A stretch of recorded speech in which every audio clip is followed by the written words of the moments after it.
Você quer mudar a sua vida financeira? Vem comigo que eu vou te falar sobre o primeiro passo que você tem que seguir para que isso aconteça. A organização financeira. Oiê, eu sou a Márcia Aparecida do canal A Investidora. Tudo bem com você? Você sabe que muitas pessoas elas estão endividadas não porque só ganham pouco. Elas estão endividadas porque elas não têm organização financeira.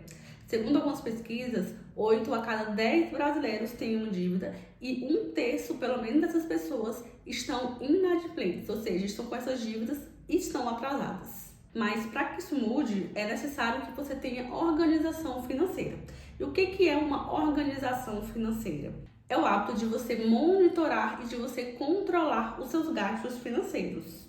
Alguns passos podem te ajudar a ter mais organização financeira, como, por exemplo, identificar a sua realidade financeira, né? Saber de fato aquilo que está entrando na sua conta, fazer um planejamento, né? Para onde esse dinheiro que está entrando pode ir, né? Tem que ir, deve ir. Você tem que definir suas metas, né? Saber em que você vai usar aquele dinheiro, o seu dinheiro, né? Durante o mês. Também é muito importante você cortar aqueles gastos que são desnecessários, né? Você tem que observar o que você está gastando o seu dinheiro, como, por exemplo, o cartão de crédito, que é um vilão que a gente sabe que a gente tem hoje para a nossa conta, para nossas finanças. Então, você tem que observar com o que você está gastando, coisas supérfluas, e retirar dos seus gastos. A gente aqui não está falando, tá? Eu acho que é sempre um ponto que a gente tem que ter atenção, que, por exemplo, um lazer, ir a um cinema, ir a um restaurante com a família, fazer uma viagem, não são gastos supérfluos, tá? Você tem que apenas saber controlar o quanto você faz cada uma dessas coisas. Porque quando você começa a querer ir ao cinema toda semana, comprar várias comidas, comer fora toda semana, então isso começa a ser supérfluo, tá? Mas fazer uma viagem nas férias, ir 1 ou 2 vezes ao cinema durante o mês, comer fora no final de semana, isso é necessário, ter lazer é necessário, tá? Então, um gasto supérfluo é aquele que você exagera, que é aquele gasto que você não precisava ter e você exagerou. É diferente de você ter lazer com você mesmo, com sua família, com amigos, tá? Então, tem só que ponderar essa diferença. Você também tem que priorizar o pagamento das suas dívidas, né? Você tem dívidas, ok? Se ela já tem ali, não tem o que fazer, você tem que pagar elas, então você tem que priorizar, se organizar para poder pagar essas dívidas. Porque isso também faz você ter uma organização financeira. Porque não tem como você se organizar financeiramente se você está com dívidas, se você está com pagamentos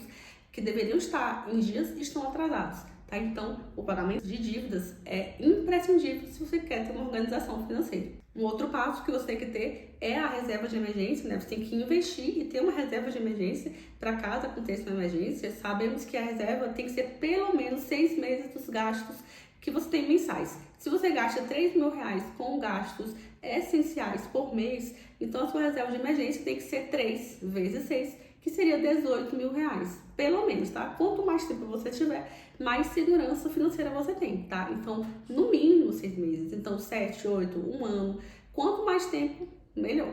E um outro ponto que eu sempre toco aqui em vídeos que eu gravo em outras plataformas, eu sempre falo, você tem que estudar, né? Você tem que estudar, fazer cursos, ler livros, participar de networks. Então, tudo que você conseguir fazer para você ter mais conhecimento sobre investimento vai te ajudar a ter uma organização financeira melhor. Então, sempre que possível, estude, leia, faça cursos e aprenda sobre investimentos para ter uma vida financeira mais equilibrada e ter uma vida financeira mais saudável. Mas aí nós temos também outros pontos que podem te ajudar, já para começar a ter uma organização financeira, que você precisa visualizar o que você está gastando. E aí nós temos alguns exemplos de opções para essa visualização, como por exemplo a utilização de planilhas, a utilização de agendas também, né? Caso uma pessoa seja um pouco menos tecnológica, ela prefira escrever no papel, ela pode também utilizar uma agenda, ela pode utilizar bloco de notas, né? No computador, no telefone. E também nós temos a utilização que é o chamado método dos envelopes. E é sobre ele que eu vou te mostrar agora. O método dos envelopes, eles vão se dividir em 4 envelopes. E aí nós temos aqui as porcentagens de valores que a gente tem que colocar em cada um.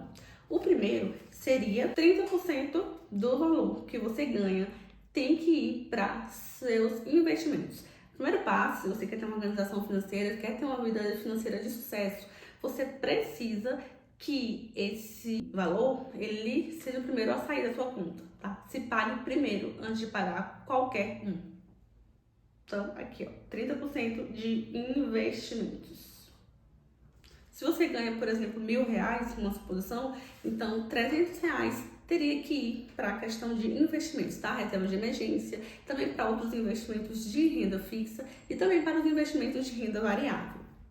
Outro que nós temos que ter, que é muito importante, é esse aqui, que é 55% para gastos essenciais. Tá? Gastos essenciais é o pagamento de água, de luz, internet, supermercado, esse tipo de gasto, tá? Lembrando que, no caso, você vai ter dentro dos gastos essenciais gastos fixos e gastos não fixos, tá? Por exemplo, quando você fala do preço do aluguel, tende a ser um preço fixo. Agora, quando você fala, por exemplo, do preço que você paga na água, na luz, geralmente ele muda. Pode ser que no mês eu pague R$100 de energia, no outro mês eu pague 80, eu pague 120. Então, assim, é um gasto que ele é essencial, mas ele não é fixo, tá? Então, a gente tem só que ponderar também essa diferençazinha. Gasto essencial, dentro dele a gente tem gastos fixos e gastos não fixos. O próximo que a gente tem que ter é 5% para educação continuada, uma diferença importante de ser falada. Quando eu falo sobre educação continuada, eu tenho que, educação continuada, vai ter livros que eu vou comprar para ler durante o mês, algum curso rápido que eu vou fazer. Isso é educação continuada. Se eu, por exemplo, faço uma faculdade, isso não é uma educação continuada. Isso estaria aqui dentro dos gastos essenciais, tá? Então, a gente tem que ter essa diferença. Se eu faço uma faculdade, ou faço uma pós-graduação, coisa do tipo, isso está dentro dos gastos essenciais. Os gastos com educação continuada são gastos mais simples, tá? Por isso 5%. No caso, se você ganha R$1.000, seria R$50 apenas para isso, né? E a gente sabe que com R$50 você não paga uma faculdade, uma pós-graduação, tá? São coisinhas mais em conta. Um livro, um curso rápido e coisas assim. E por fim, nós temos aquela emergência. Essa emergência não é a reserva de emergência, tá? Essa emergência é aquele dinheiro que você vai deixar na sua conta corrente ou na sua conta poupança, ali à sua disposição, para caso aconteça uma emergência muito, muito grave, você ter esse dinheiro à sua mão, tá? E aí, esse valorzinho aqui, se vamos supor que você ganha R$1.000, seria R$100, tá certo? E aí, não tem problema de deixar, ele não vai estar investido, porque se você precisa dele para hoje, para ontem, você não tem como deixar esse dinheiro investido, mesmo na reserva de emergência, tá? Esse valor ele não é o da reserva de emergência, ele é para deixar na conta corrente, na conta poupança ali mesmo, à sua disposição, literalmente, tá certo? Então, eu trouxe esse método dos envelopes que eu conheci, né, também em alguns outros vídeos estudando sobre orçamento financeiro, que é muito importante você saber. E eu trouxe aqui porque eu achei que é muito interessante você saber mais uma forma de você usar para ter uma organização financeira. Espero que eu tenha te ajudado. Obrigada por assistir meu vídeo até aqui. Não esqueça de curtir esse vídeo, também de se inscrever aqui no canal e ativar o sininho de notificação para não perder nenhum vídeo. Eu te espero no meu próximo vídeo. Fica com Deus e até lá. Tchau!